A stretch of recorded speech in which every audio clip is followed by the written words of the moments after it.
year 2024, mayroon pong medical mission dito po sa San Norte. Pabalik-balik lang po ako. Pagkatapos nun, hindi siya nasali kasi 70 lang yung minasali. Sabi ko, baka hindi pa panahon para sa kanya. Wala po kami sapat na pira sa pangpa-opera. Dinadasal ko po palagi na sana meron ng yung medical mission na makatulong po sa kanya. Tapos ngayon, malaking pasasalamat ko po kasi natupad na yung pangarap ko.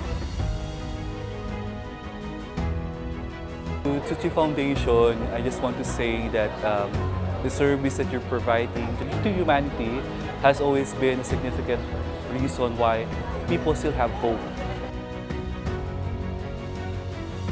Napakasaya ko po dahil hindi lang po ako na-operahan ng libre.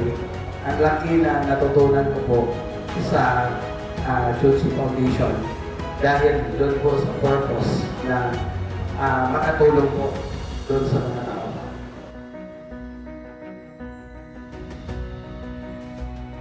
Kung ano man ang naibigay nating tulong sa kanila, they may also share in their little ways. We hope that they can also help others, parang building the sense of community.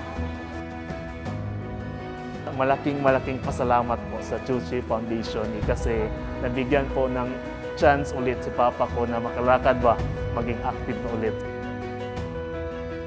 As a volunteer of Tzu Chi 2026 here in Dipolo, actually 100% fulfilling po. So I'm looking forward for more volunteerism in the future.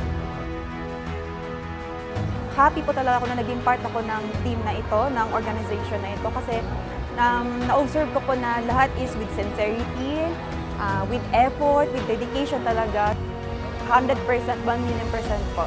Babalik at babalik pa ako para mag-serve with Tzu Chi.